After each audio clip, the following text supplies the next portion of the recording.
Assalamualaikum warahmatullahi wabarakatuh.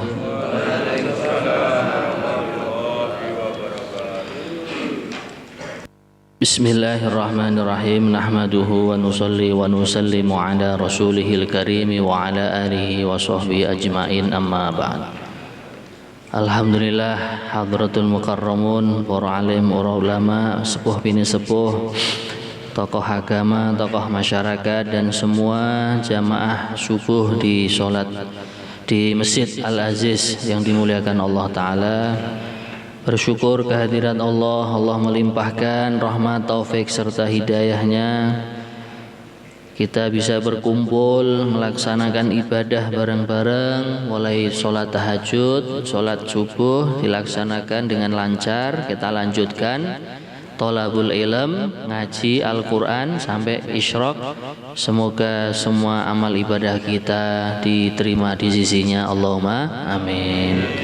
Serta amal ibadah kita menjadi asbab Allah memberikan ridho kepada kita semua. Allah melimpahkan nikmat istiqomah dalam iman, istiqomah dalam Islam.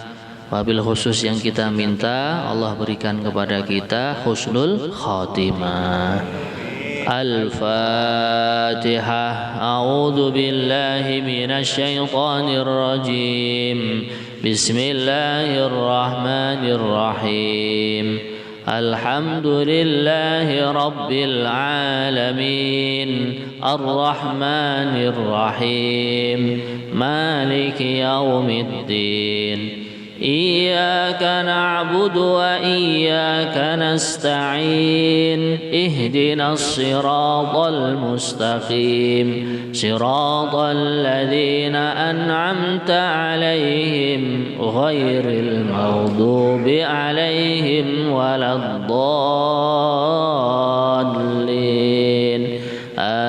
Amin.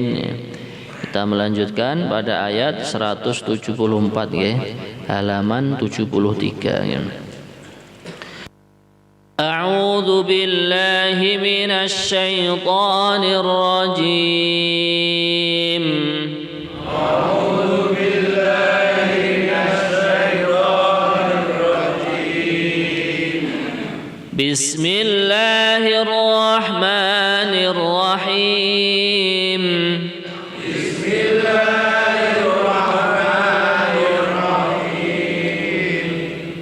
فانقلبوا بنعمة من الله وفضل لم يمسسهم سوء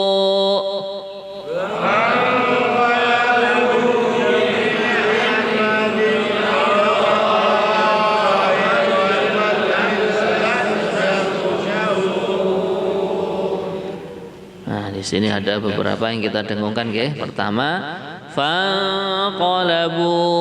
Nah, non mati ketemu qaf namanya ikhfa. Kemudian bi ni'matim.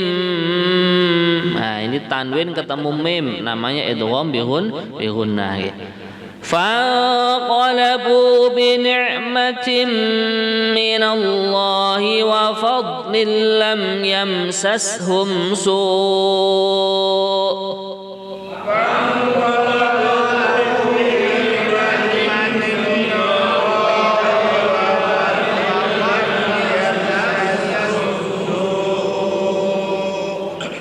Lam yamsashum su'u wattaba'u ridwanallah. Lam yamsashum su'u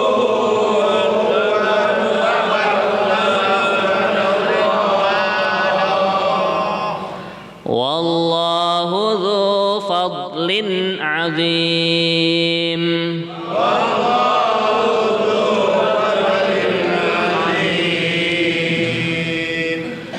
Innama dzalikumusy syaitanu yukhawwifu awliya'ah.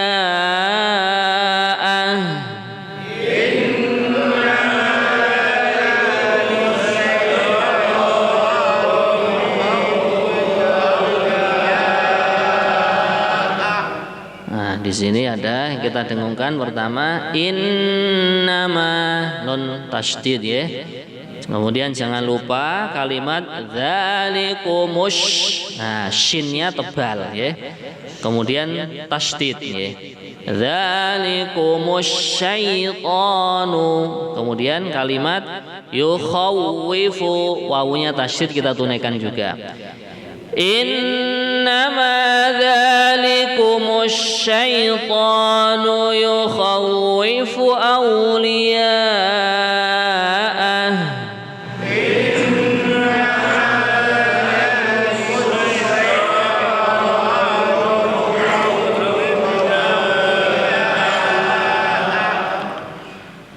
Fala takhafuhum wa khafuni in kuntum mu'minin.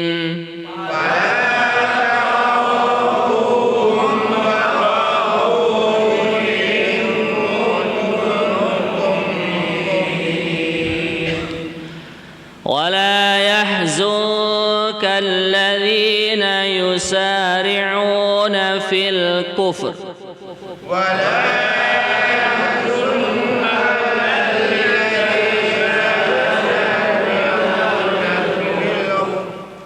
Nah, di sini yang mendengung zunka. Nah, di sini non ketemu kaf ya, non mati ketemu kaf. Wala yahzunkal. Nah, seperti itu ya. Kemudian sinnya pada kalimat yusa. Nah, di sini jangan ditebalkan karena tidak bertitik ya. Wala yahzunkal ladzina yusari'una fil kufr.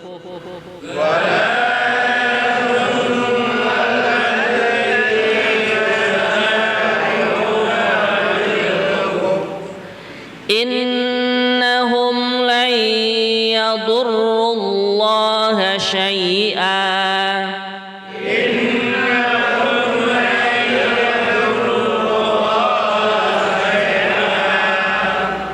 Nah, jangan lupa pada kalimat lai non mati ketemu ya, namanya idgham bi gunnah ya, kita dengungkan. Innahum lan yadurrullaha syai'a.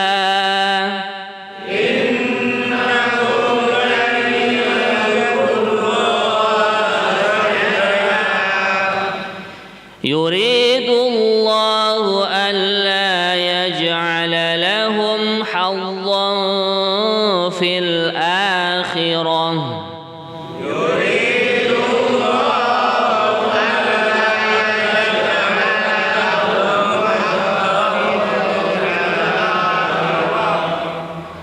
Fil akhirati walahum adzabun azim.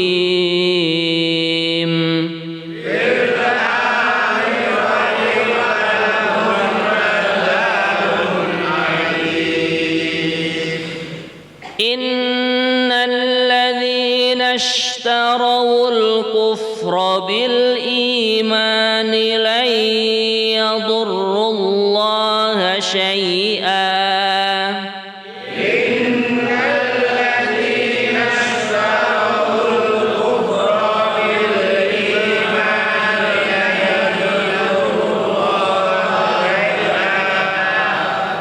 Nah, di sini yang mendengung di antaranya adalah ini lai. Nah, di sini namanya juga idgham bi gunnah ya. Kita tunaikan shinnya juga tebal di sini dua-duanya bertitik tiga. Pertama innalladzina nah shinnya titik tiga. Kemudian syai'a ini juga titik tiga. Kita tebalkan ya. Innal ladzina ishtarawul kufra bil imani lan yadurrullaha syai'a. Innal ladzina ishtarawul kufra bil imani lan yadurrullaha syai'a. Walahum adzabun alim.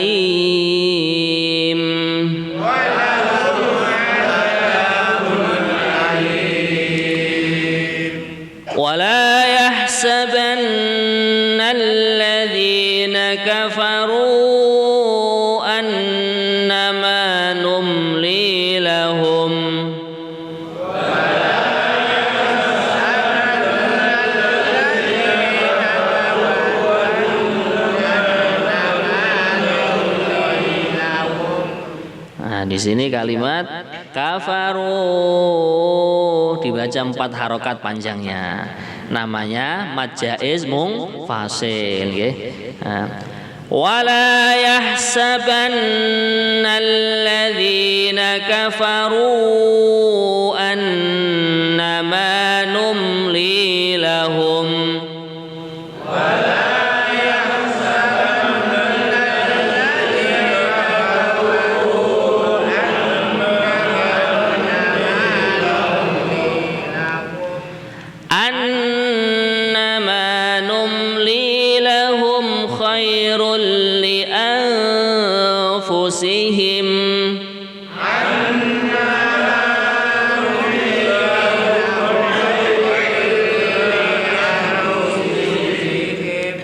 Innama numli lahum liyazdadu ithma.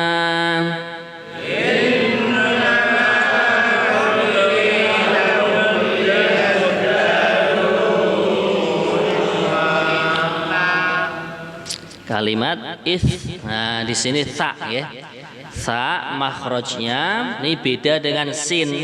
Nah, kalau sa ujung lidah ditempelkan ujung gigi yang depan atas itu, ya. Is, nah, sa, si, is, ya. Innama numli lahum liyazdadu ithma.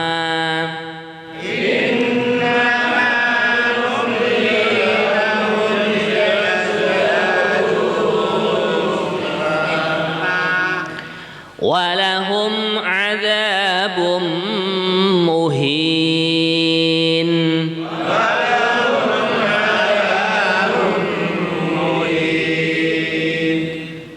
Ma kana Allahu liyadharal mu'minina ala ma antum alaihi.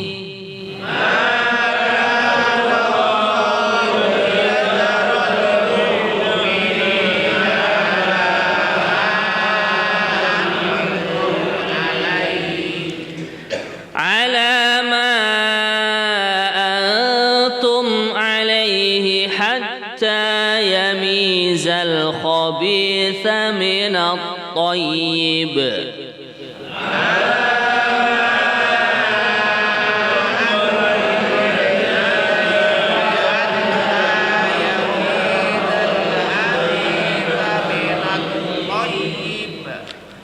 Wa ma kana Allahu liyutli'akum 'alal ghaibi walakinna Allah yajtabi min rusulihi man yasha'.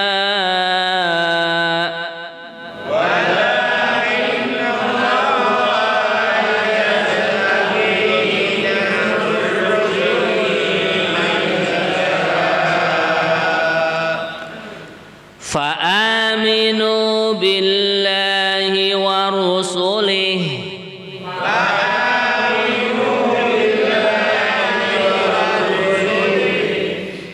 wa in tu'minu wa tattaqu falakum ajrun 'azim.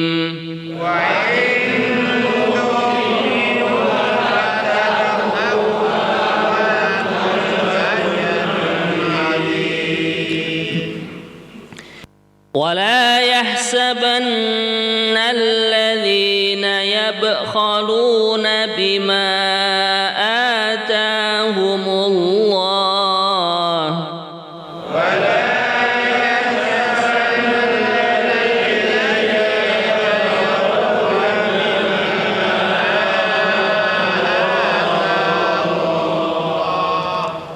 ini dalam pengucapan wa ya, jangan terkesan wa gitu ya. Biasa saja wa gitu ya. ولا يحسبن الذين يبخلون بما آتاهم الله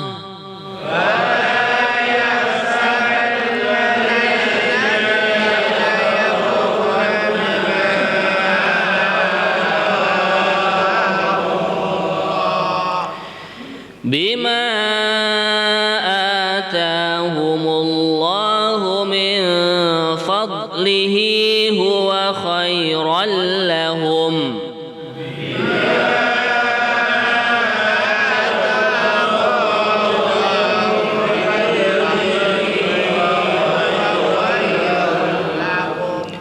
بل هو شر لهم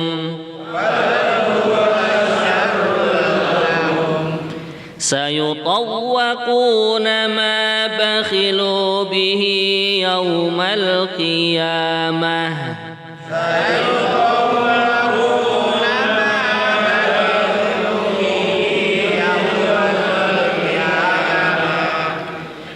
ولله ميراث السماوات والأرض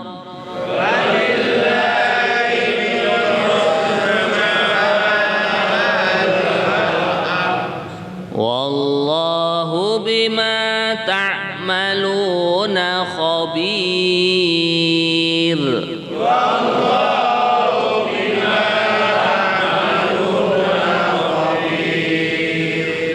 صدق الله العظيم.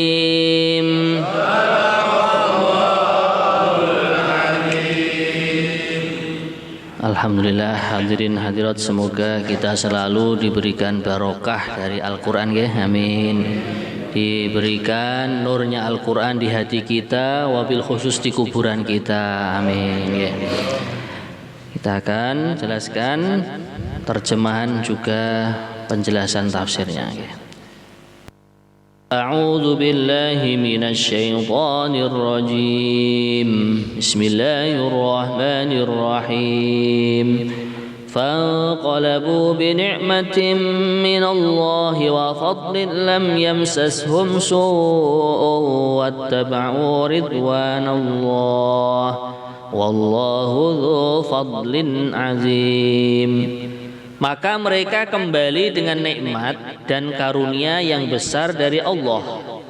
Mereka tidak ditimpa suatu bencana dan mereka mengikuti keridhaan Allah. Allah mempunyai karunia yang sangat besar. Jadi ayat ini menjelaskan bagaimana orang-orang iman ketika di Mekah ya. Mereka ditakut-takuti sama orang kafir dalam ayat sebelumnya kan. Bahkan orang-orang kafir mengumpulkan manusia yang banyak mau menakut-nakuti orang yang iman waktu itu. Nah, kemudian justru orang-orang iman bukan malah tambah takut, fazadahum imana, justru malah tambah imannya. Kemudian mereka mengucapkan wa qalu hasbunallahu wa ni'mal wakil. Nah, mereka malah mengatakan cukup Allah yang akan menolong kita dan Allah lah sebaik-baik zat yang dipasrahi. Ya, ketika orang-orang iman sudah pasrah betul-betul kepada Allah, faqalabu bi ni'matin minallah, justru mereka malah kembali dengan membawa kenikmatan dari Allah. Ketika perang Uhud juga Nabi dan para sahabat ketika hatinya betul-betul tawajuh atau fokus, konsentrasi penuh kepada Allah, hasbunallah wa ni'mal wakil. Akhirnya di perang Uhud yang terakhir, Nabi dan para sahabat pun Allah memberikan kemenangan kepadanya. Lah kemudian hadirin yang mulia, para sahabat yang iman waktu itu yang ditakut-takuti oleh orang kafir, setelah hatinya betul-betul pasrah kepada Allah, lam yamsashum su. Mereka tidak dikenai keburukan apapun. Nah, di sini orang itu Kalau diancam begini begitu, wiridannya diantaranya apa? Hasbunallah wa ni'mal wakil. Nah nanti akhirnya apa? Dia tidak akan dikenai sedikit pun dari keburukan orang yang mengancam dia. Lam yamsashum su. Bahkan apa hadirin yang mulia? Wattaba'u ridwanallah. Para sahabat waktu itu mengikuti apa yang diridhoi oleh Allah. Wallahu dzu fadlin azim, dan Allah lah zat yang memiliki anugerah yang sangat besar. Nah kalau anugerahnya Allah itu sangat besar yang dimiliki, ngapain kita kok minta kepada makhluk? Ngapain kita berharap kepada makhluk? Maka pelajaran dari guru-guru kita, cukup kita berharap dan meminta hanya kepada Allah. Kemudian hadirin yang mulia, ayat 175 yang artinya, sesungguhnya mereka hanyalah setan yang menakut-nakuti kalian dengan teman-teman setianya. Karena itu janganlah kamu takut kepada mereka, tetapi takutlah kepadaku jika engkau adalah orang-orang yang beriman. Jadi kalau sudah diterangkan oleh Allah, mereka tidak akan mengenai kepada kita keburukannya sedikit pun kalau kita fokusnya kepada Allah. Ya, mereka itu adalah setan. Setan yang diberupakan manusia. Orang mau ngamal agama, mau ngamalkan kebaikan kok ditakut-takuti. Itulah setan. Ini yang berkata bukan saya ya, tapi Allah Subhanahu wa taala di sini kan. Innama dzalikumus syaitanu yukhawwifu awliya. Itulah mereka itu setan yang menakut-nakuti kekasihnya Allah kan. Maka arahan atau nasihat dari Allah bagaimana? Fala takhafuhum. Orang iman, orang Islam yang ngamalkan agama jangan takut sama orang-orang yang menakut-nakuti. Akan tetapi kita tetap hati kita takutnya hanya kepada Allah. Wa khafuni, gitu kan. Allah berfirman di sini, wa khafuni, kalian takutlah kepada aku. Akhirnya apa hadirin yang mulia? Kalau orang itu hatinya hanya takut kepada Allah, nah itulah yang dikatakan dalam Al-Quran, ala inna awliya Allah la khaufun alaihim walahum yahzanun. Ingatlah mereka itu kekasih Allah.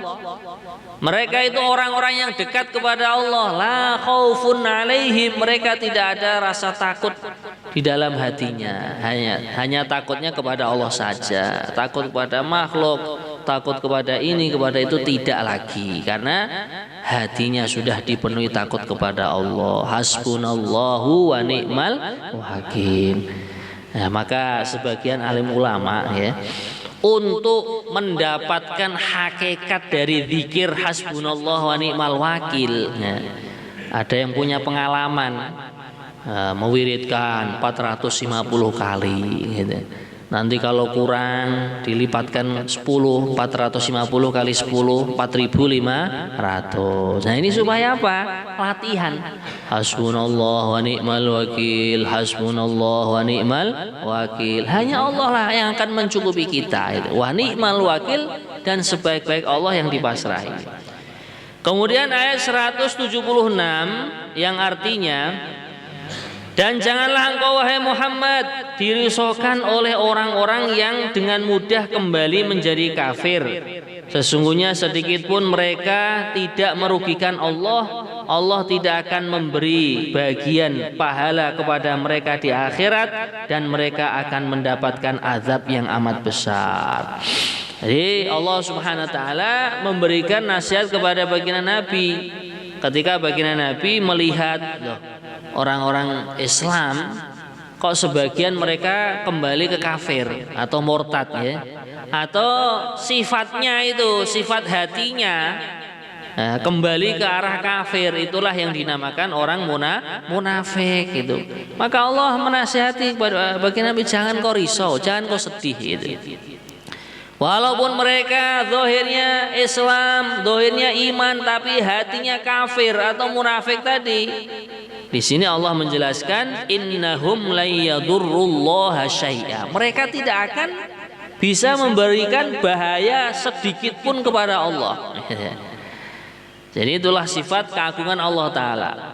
Seandainya seluruh makhluk semuanya itu tidak iman kepada Allah, itu tidak mengurangi kemuliaan Allah sedikit pun. Begitu juga sebaliknya, seandainya seluruh makhluk, seluruh manusia dan jin semuanya beriman kepada Allah, itu pun tidak akan menambahi kemuliaan Allah sedikit pun. Allah dengan maha mulianya, maha perkasanya, ya sudah, dengan seluruh sifat-sifat kesempurnaan Allah. Justru kita inilah yang perlu kepada Allah. Bahkan dikatakan, seandainya seluruh makhluk dari arah yang paling timur, dari arah yang paling barat, paling utara, paling selatan, mereka berkumpul di satu tempat, minta kepada Allah, kemudian setiap orang yang minta diberikan permintaannya,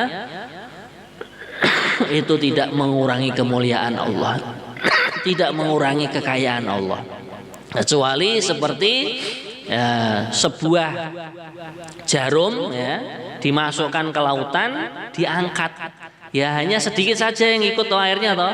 Nah, itulah kurang lebihnya perumpamaannya seperti itu. Nah, maka di sini walaupun orang-orang di zaman baginda Nabi sudah ada yang munafik, kembali kepada kafir dalam hatinya kan. Di sini Allah menjelaskan la yadurrullaha syai'a, tidak akan membahayakan Allah sedikit pun. Kemudian Allah menerangkan pada ayat yang berikutnya, yuridullahu alla yaj'ala lahum hadzan fil akhirah. Ya. Mereka kok menjadi kafir, kembali kafir, atau hatinya yang dinamakan munafik tadi, itu diantara hikmahnya apa? Memang Allah Subhanahu wa Ta'ala menginginkan, menghendaki mereka nanti di akhirat supaya tidak ada jatah kenikmatan sedikit pun. Bahkan bagi mereka yang kafir dan bagi mereka yang munafik, walahum adzabun azim, bagi mereka adalah siksaan yang sangat besar. Ayat 177, sesungguhnya orang-orang yang membeli kekafiran dengan iman sedikit pun tidak merugikan Allah, dan mereka akan mendapatkan azab atau siksaan yang sangat pedih. Nah, jadi sudah iman kok malah dijual imannya. Nah, ditukar dengan satu kardus Indomie, ditukar dengan 5 kilo beras. Nah, ini naudzubillah min dzalik, kan nggih pernah terjadi seperti itu nggih. Nah, maka disinilah pentingnya pergerakan orang Islam itu menyempurnakan rukun Islam. Nah, diantaranya apa? Zakat, diantaranya sodakoh. Nah, kalau zakat kan wajib, kalau sodakoh hukumnya sunnah. Bila mana orang Islam itu membayarkan zakat semua, itu nggak ada. Orang Islam melarat itu nggak ada. Saya pernah membaca di suatu kitab itu tentang hikmahnya zakat. Ada orang itu mustasyrikin, ya, orang mustasyrikin itu orientalis lah. Nah, mereka membuat penelitian tentang hikmahnya rukun Islam yang namanya zakat itu. Ya, mereka yang membuat penelitian itu mengatakan kalau orang kayanya, orang Islam itu mau membayarkan zakat mal mereka, setiap orang Islam itu setiap rumah punya mobil minimal 1. Gitu. Nah, makanya dugi pengajian tengah aziz mboten enten melih sembuta uduk mboten enten. Atau mobil danten, bahkan mobilnya dibegi kalian jamaah. Allah. Nah, inilah hadirin yang mulia. Jadi hikmahnya, ya, apabila rukun Islam itu betul-betul dijalankan, masya Allah, itu nanti akan terjadi kemakmuran di mana-mana. Allahumma amin. Ayat nomor 178 yang artinya, dan janganlah sekali-kali orang kafir itu mengira bahwa tenggang waktu yang kami berikan kepada mereka lebih baik baginya. Sesungguhnya tenggang waktu yang kami berikan kepada mereka hanyalah agar dosa mereka semakin bertambah dan mereka akan mendapatkan siksaan yang menghinakan. Jadi orang kafir kok dibiarkan hidup di muka bumi ini oleh Allah Ta'ala. Lah mereka sebagian kan mengatakan, loh kan nggak apa-apa, saya kafir, saya nggak iman kepada Allah, saya nggak iman kepada Muhammad, tapi nyatanya masih hidup, nyatanya masih makan, masih minum. Lah ini yang keliru persangkaan mereka ya. Justru Allah Subhanahu wa taala memberikan kesempatan mereka masih hidup ya. Masih bisa makan, minum, menghirup udara dan lain sebagainya. Itu sebenarnya ada dua hikmah itu. Hikmah yang pertama, itu Allah masih memberikan kesempatan kepada mereka untuk taubat. Cepat-cepat kembali iman kepada Allah, cepat-cepat mengikuti ajaran yang dibawa oleh baginda Nabi Muhammad SAW. Bukannya kok nggak apa-apa dibiarkan, itu bukan gitu. Justru lah sifatnya Allah SWT maha sayang kepada hambanya, supaya hamba tersebut mengambil pelajaran, mengambil hikmah, akhirnya mau iman kepada Allah. Lah di antara hikmah yang kedua ini, memang mereka dibiarin hidup supaya semakin tambah banyak keburukan-keburukan yang mereka kerjakan, supaya semakin banyak kemaksiatan-kemaksiatan yang mereka kerjakan. Akhirnya apa? Nanti di akhirat mereka selalu bertambah dosanya. Nah ini yang kita minta, semoga Allah selalu menyelamatkan diri kita ya, dari perbuatan dosa, perbuatan maksiat, dan seluruh perbuatan-perbuatan yang tidak diridhoi oleh Allah. Nah, kemudian untuk orang beriman ya, di sini ayat 179. Allah tidak akan membiarkan orang-orang yang beriman sebagaimana dalam keadaan kalian sekarang ini, sehingga Allah membedakan yang buruk dan yang baik. Allah tidak akan memperlihatkan kepada kalian hal-hal yang gaib, tetapi Allah memilih siapa yang Allah kehendaki di antara rasul-rasulnya. Karena itulah berimanlah kepada Allah dan rasul-rasulnya. Jika kamu beriman dan bertakwa, maka kamu akan mendapat pahala yang besar. Nah terus keadaan orang iman yang tertindas, kemudian keadaan orang iman yang mungkin ekonominya kurang dan lain sebagainya, ini apakah Allah biarkan seperti itu? Nah di sini jawabannya, maka Allahu liyadharal mu'minina ala ma antum alaih. Kalau zaman dahulu orang iman diboikot oleh orang-orang kafir, dihinakan oleh orang-orang munafik. Terus apakah Allah biarkan seperti itu? Enggak. Ini memang keadaan seperti itu hatta yamizal khabitha minat thayyib. Nah, supaya nanti akan semakin jelas mana orang baik, mana orang buruk, mana orang yang dia itu betul-betul hatinya iman kepada Allah, mana orang yang hatinya ada campuran sifat munafiknya, gitu. Nah, maka disinilah Allah juga tidak ingin membukakan aibnya mereka, orang-orang munafik itu, tidak ingin gitu. Wa maka Allah liyudlakum alal ghaib, akan tetapi walakinallaha yajtabi mir rusulihi may yasha. Akan tapi Allah memilih dari utusan Allah itu. Allah memilih dari hambanya mana yang betul-betul imannya mantap, mana yang betul-betul imannya kuat kepada Allah, mana yang betul-betul imannya istiqomah kepada Allah. Nah, maka termasuk doa yang kita panjatkan, Allahumma inna nas'alukal istiqomah. Ya Allah, saya minta kepada Engkau supaya saya bisa istiqomah, ya. Allahumma amin. Ya. Kemudian wa tu'minu wa tattaqu, kalau kalian terus tetap beriman, kalian terus tetap bertakwa, di sini falakum ajrun azim, maka bagi kalianlah pahala yang sangat agung, yang sangat besar. Jadi kita tidak usah melihat ya keadaan-keadaan yang mungkin ya kekurangan dalam diri kita, kekurangan begini begitu, tidak usah melihat. Terus yang kita pandang wa in tu'minu wa tattaqu, beriman dan bertakwa kepada Allah. Jadi di dunia ini kan semua itu sifatnya sementara, gitu.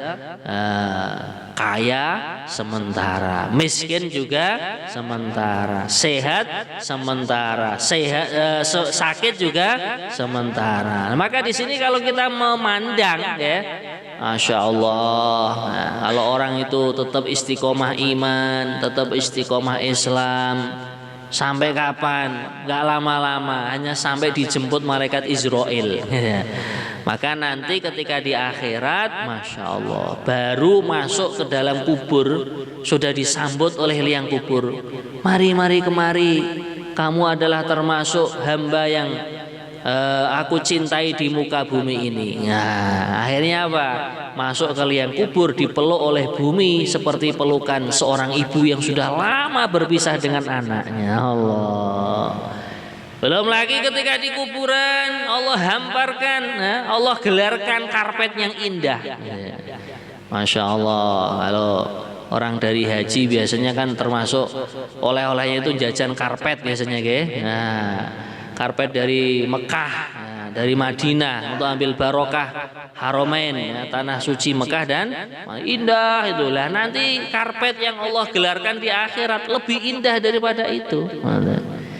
Belum lagi ketika nanti sudah keputusan Allah hari kiamat, masuk surga, Allahumma amin, gitu. Masya Allah, disambut oleh para malaikat. Mari, mari, kamu adalah hamba yang bertakwa kepada Allah. Nah, dipersilakan masuk ke dalam surga. Baru mau masuk sudah disambut oleh resepsionis bidadari yang begitu indah. Allah, melongo gitu. Saking cantiknya itu, yang laki-laki melihat resepsionis di penyambutan di depannya pintu surga itu melongo sampai 70 tahun. Oh.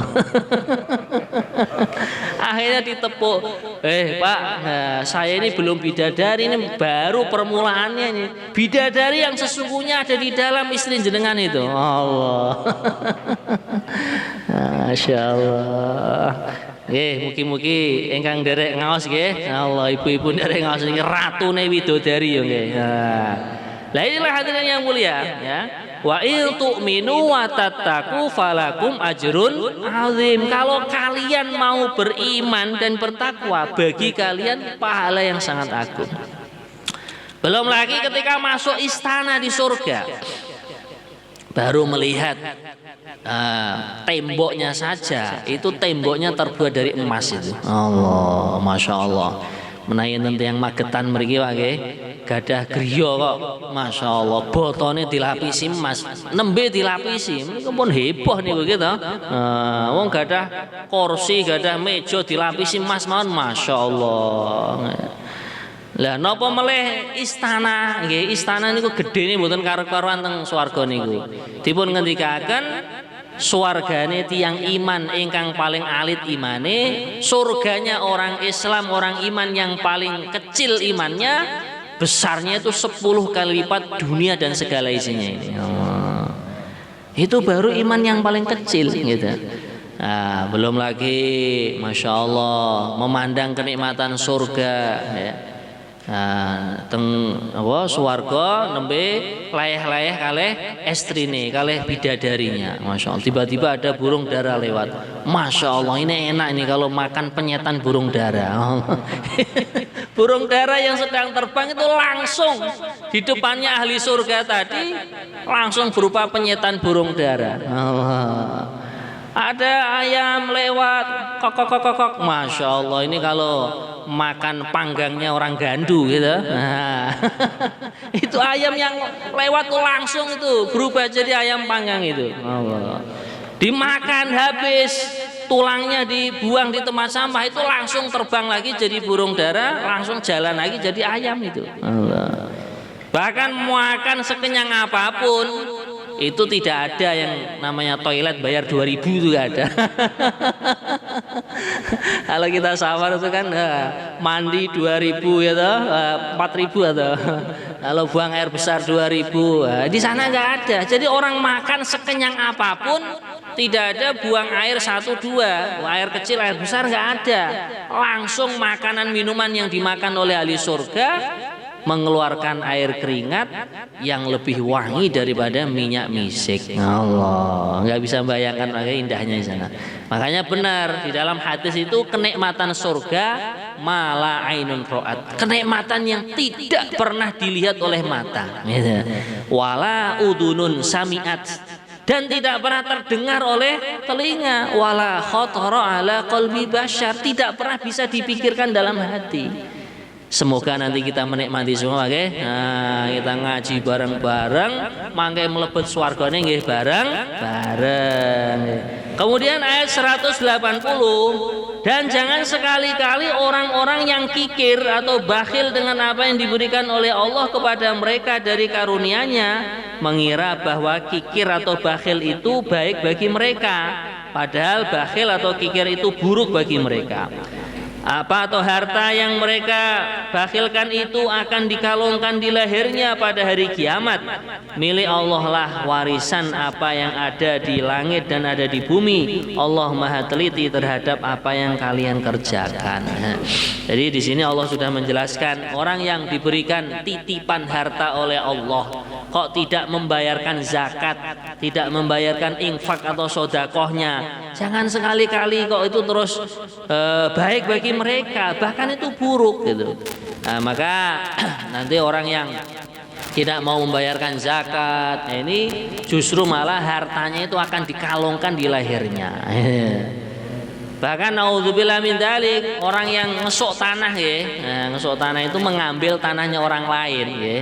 Nah, itu setiap satu jengkal itu semeter iki itu nanti akan dilipat kali gandakan 70 kali bumi ini. Nah, dijadikan kalung ditimpakan di lehernya itu. Kinten-kinten pripun ceklek gitu. Mesti ini patah lehernya itu. Nah, maka disinilah Allah Subhanahu wa taala memberikan syariat yang namanya membayarkan zakat, baik zakat mal atau zakat fitrah. Itu yang wajib. Yang untuk yang sunnah, dengan nyantuni anak yatim, nyantuni fakir miskin, kemudian amal jariah di masjid, ya, memberikan makanan kepada hamba-hambanya Allah, ini semua namanya infak atau sodakoh. Atau kalau kita memberikan kepada orang yang lebih mulia namanya hadiah, berikan hadiah kepada mbak yunya, kepada abangnya, kepada bapaknya, ibunya yang masih hidup ya, atau kalau sudah meninggal dunia misalkan ya, sedekah dan lain sebagainya diniatkan untuk orang tuanya. Nah, itu juga boleh karena sebagian sahabat itu berpesan itu, sebagian sahabat sebelum wafat berpesan, nanti kalau aku meninggal dunia, nah ini onta-onta itu disembelih, dibagikan dagingnya kepada orang-orang iman. Nah, supaya aku yang di kuburan nanti diberikan ketetapan hati oleh Allah untuk menjawab pertanyaan malaikat mungkar dan nakir. Itu ada hadisnya dalam kitab Riyadhus Shalihin. Nah, maka disinilah kita berusaha menjaga iman kita, menjaga Islam kita dengan hadir di majelis ilmu, majelis taklim. Semoga kita mendapatkan ridho dari Allah. Allahumma amin. Nggih, monggo Pak Ji. Nggih, alhamdulillah. Monggo ibu-ibu, dua penanya pertama untuk ibu-ibu.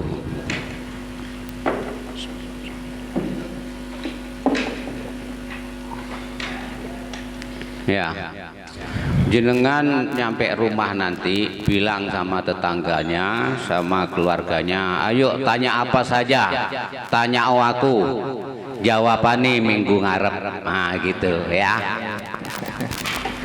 Yeah. Nggih, monggo bapak-bapak. Oh ada, nah, lagi eling toh.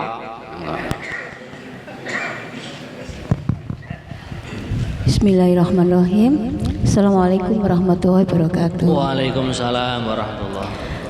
Saya mau bertanya Ustaz tentang sholat Isra. Ya. Sholat Isra itu kan dikerjakan 90 menit dari subuh ya. Lah yang mau saya tanyakan itu sampai jam berapakah batas waktu sholat Isra itu? Yeah. Itu Ustaz, terima kasih. Yeah. Jadi sudah pernah kita jelaskan, tapi nggak apa-apa kita ulang kembali ya. Isyraq itu dari kata asyraqa yusyriku isyraqan. Artinya itu muncul atau terbitnya matahari, gitu. Nah, di sini kalau istilah sholat isyraq itu sebenarnya adalah untuk mazhab Imam Hanafi. Ya. Imam Hanafi itu yang banyak penganutnya itu daerah Bangladesh, Pakistan, India, ya. Sebagian di negeri Yaman juga pernah kita melihat beberapa kampung itu bermadzhabkan Imam Hanafi. Lah kalau mazhab kita yang banyak dianut oleh orang Indonesia, ya, itu adalah mazhabnya Imam Syafi'i. Yaitu. Akhir-akhir ini baru banyak yang mengikuti Imam Hambali, lulusan dari Saudi dan lain sebagainya itu. Nah, di sini kalau Imam Hanafi begitu munculnya matahari itu langsung sholat. Itulah yang dinamakan sholat isyraq. Nah, nanti kalau mazhab Imam Syafi'i agak mundur dikit, qadra rumhin, sekiranya kita memandang ke timur, matahari kok jaraknya kurang lebih 1 tombak. 1 tombak itu kurang lebih 3 dhira, atau 150 meter lah. Nah, itu namanya sholat duha. Nah, monggo kalau mau mengikuti dalam mazhab Imam Hanafi, yaitu begitu muncul matahari langsung sholat, itu namanya sholat isyraq. Ya, waktunya sangat sebentar. Ya sekitar 5 menit 10 menit cukup untuk 2 rakaat atau 4 rakaat. Itulah kalau Imam Syafi'i sholat duha itu waktunya sampai masuk waktu sholat duhur, waktu istiwa. Ketika matahari betul-betul di garis tengah, ya. Nah, itu namanya istiwa. Maksudnya istiwa bagaimana? Matahari ketika di atas atau di langit sana itu pas di garis tengah, itu bayang-bayang itu tidak ada. Nah, nanti kalau sudah tergelincir dikit ke barat, baru bayang-bayangnya ke arah timur. Kalau matahari dari timur, bayangnya kan ke arah barat gitu. Nah, itu namanya kalau pas di tengah-tengah itu namanya istiwa. Itu sudah habis. Itulah yang namanya sholat duha. Jadi kalau sholat isyraq tadi, begitu muncul atau terbitnya matahari, nah itu langsung sholat, namanya sholat isyraq. Mengatakan ibu ke?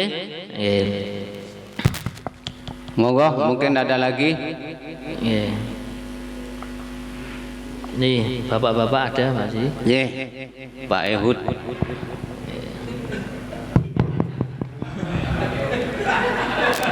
Bismillahirrahmanirrahim. Assalamualaikum warahmatullahi wabarakatuh. Waalaikumsalam warahmatullahi wabarakatuh. Ustadz, saya mau nanya mengenai masalah sholat.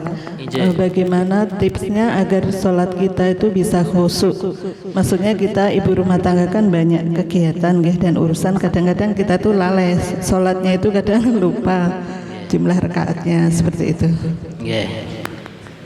Ada satu kitab namanya Sholatul Muqarrabin, sholatnya orang yang berusaha mendekatkan diri kepada Allah. Nah, di situ beliau menjelaskan di antara kaifiyah atau cara supaya sholat kita khusyuk atau konsentrasi, ya mungkin betul-betul kita persiapkan. Contohnya wudhunya kita kerjakan cara sempurna. Kemudian sebelum sholat wajib, ya sholat 5 waktu khususnya, nah, mungkin baca Quran dulu sepojok 2 pojok, zikir dulu, baca tasbih, baca istighfar. Nah, kemudian ketika di dalam sholat itu betul-betul kita fokus berusaha merenungi makna-makna bacaan dalam sholat. Makanya Fatihah, contohnya kayak Fatihah, Alhamdulillahi Rabbil Alamin, segala puji hanya bagi Allah, Ar-Rahmanir-Rahim sampai selesai. Begitu juga doa-doanya, Rabbighfirli warhamni, ya Allah engkau ampuni aku, warhamni engkau sayangi aku, wajburni engkau tambal kekuranganku, warfa'ni engkau angkat derajatku, warzuqni engkau beri rezeki aku, wahdini berikan petunjuk kepada aku, wa'afini engkau selamatkanku, wa'fu anni dan maafkanlah aku. Nah, ini nanti akan membantu kita untuk fokus atau konsentrasi atau khusyuk dalam sholat. Perkataan ibu, nah, kemudian cara berikutnya termasuk kita selalu doa, ya Allah berikanlah rizki kepadaku khusyuk dalam sholat. Pak Ehud. Mohon penjelasan saya. Untuk doa-doa yang kita ambil dalam Al-Quran, ini kan ada yang bentuk jamak ataupun mufrad. Nah, selama ini menjadi pemikiran kami, terutama saya pribadi. Suatu misal, Robbana hablana min azwajina. Ini kalau Robbana kan berbentuk jamak, sementara kami atau saya ini kan juga berjamaah juga pribadi. Tuh, ini pertanyaan saya. Ini apakah dirubah apa enggak? Kemudian berikutnya azwajina. Azwajina ini kan jamak, berarti kan istri-istri kita. Siap. Sementara istri saya itu satu. Nah ini Lah namu asing tambah meleh. ya, ini apakah tetap azwajina atau azwaji atau zaujun ini bentuk mufrad atau kita jamak? Ini selama ini menjadi pikiran saya. Kalau ketika kita berdoa, ya kadang-kadang khusyuk, ada enggak. Kalau ketika khusyuk ini tersirat dalam hati yang kecil ini, oh bojoku sita kok ini istri-istri kami gitu. Nggih, matur suwun. Baik ya. Jadi doa-doa dalam Al-Qur'an ini kalau memang bentuknya jamak ya, itu sebaiknya ya kita ikuti jamak seperti itu. Lah nanti kita bisa takwilkan atau bisa kita maknai.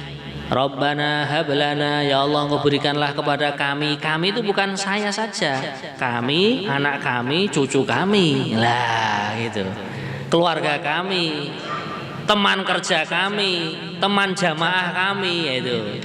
Sehingga kita pun akhirnya mendoakan untuk saudara-saudara yang lain atau hamba Allah yang lain.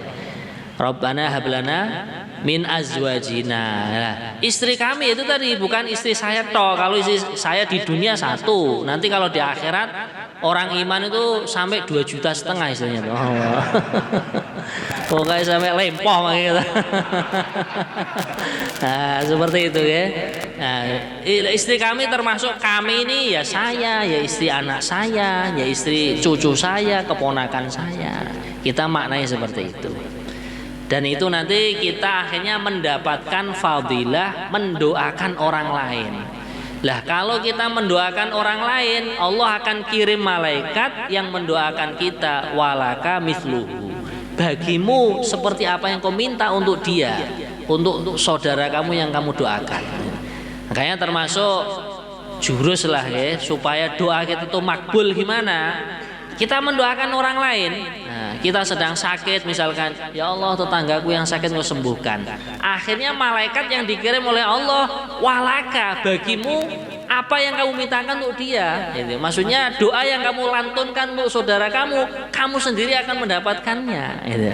Sedangkan doanya malaikat tidak ditolak oleh Allah, karena malaikat kan makhluk yang suci gitu. Nah, kita kalau banyak utang, ya doakan teman kita yang punya utang. Ya Allah, temanku fulan itu punya utang, kok lunasi, kok mudahkan asbabnya untuk melunasi. Ya Allah, temanku ini orangnya engkau uji begini begitu, engkau sepatkan ya. Engkau selesaikan ujian-ujiannya. Nah, itu nanti kita akan didoakan malaikat. Mengatakan nggih? Ayo nggih. Nggih, siap. Nggih, nek ana kancane males ngaji, doakan sregep ngaji. Ah, nggih. Nggih, Pak Bambang.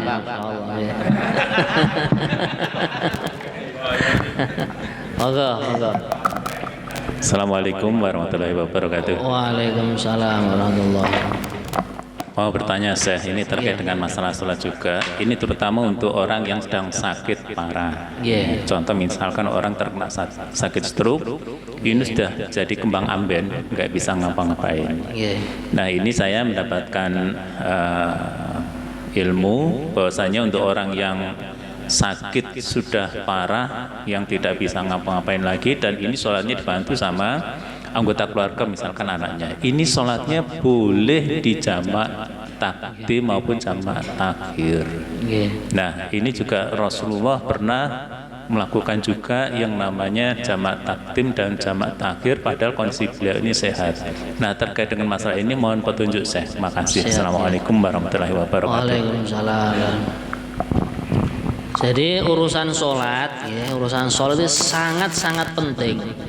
Jadi selagi nyawa masih berada di tubuh, nah, maka orang tersebut tetap diwajibkan mengerjakan yang namanya sholat. Nah, ketika saat-saat darurat, contohnya sakit, ya, maka di sini ada keringanan. Contohnya kalau nggak bisa berdiri boleh duduk, kalau nggak bisa berduduk boleh berbaring.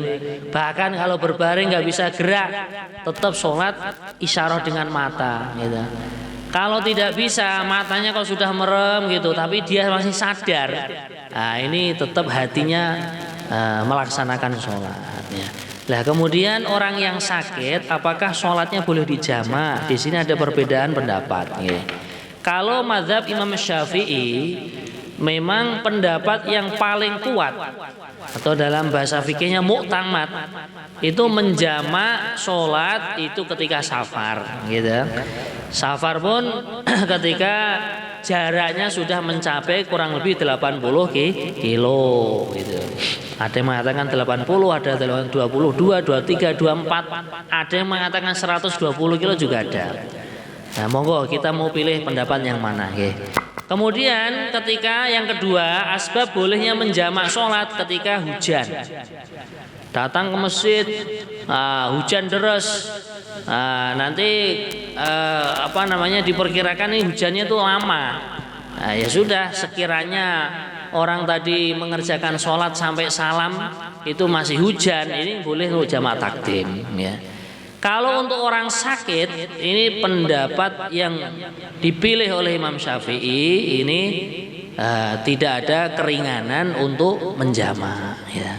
Walaupun sebagian juga berpendapat boleh menjamak ketika sakit, tapi setelah diteliti oleh ulama yang merujuk kepada pendapat Imam Syafi'i, ya ini orang sakit yang pendapat yang kuat tidak diperbolehkan menjamak sholat, ya. Kata nggih Pak Bambang nggih. Justru kalau orang sakit kan malah tengok-tengok teng griya gitu. Nah, nggih pun malah nggih, tiyang sakit-sakit malah obatnya damel sholat semampunya nggih. Mekaten. Siap. Pak Wito. Nggih, Pak Wito. Terakhir.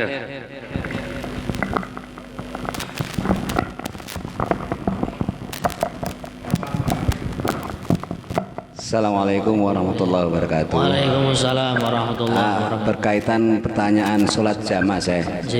Kalau seperti saya ini tiap hari kan ke Blitar, berarti sudah jarak tempuhnya sudah sesuai untuk dijamak. Apakah itu tiap hari harus dijamak? Kalau harus itu tidak, Pak. Cuman kalau dari Magetan ke Blitar itu kan jaraknya sudah 80 lebih toh. 158. Ya. Ketika jenengan sudah keluar dari batas desa jenengan, dari situ sudah boleh menjamak. Nah, karena tujuan kotanya kan jelas, Blitar misalkan kan. Nah, kemudian jarak tempuhnya juga sudah lebih dari 80 kilo. Cuman afdolnya orang ketika musafir kok lebih dari 80 kilo, itu yang utama adalah dijamak. Seperti kita bersedekah kepada orang, kan seneng kalau orang yang kita sedekahi mau nerima. Begitu juga Allah Subhanahu wa taala bersedekah kepada hambanya ketika safar boleh menjamak dan mengqashar. Nah, maka tentunya Allah akan senang bila mana kemurahan atau keringanan dari Allah diterima oleh hambanya.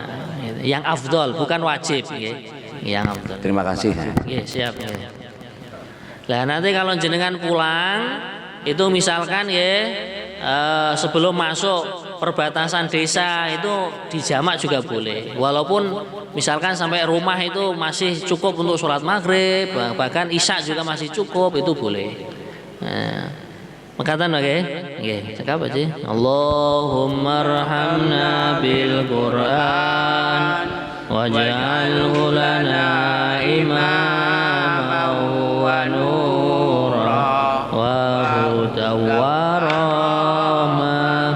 Allahumma dzakkirna minhu ma nasina wa 'allimna minhu ma jahilna warzuqna tilawatahu ana al-laili wa atrafan الدهر واجعله لنا حجة يا رب العالمين.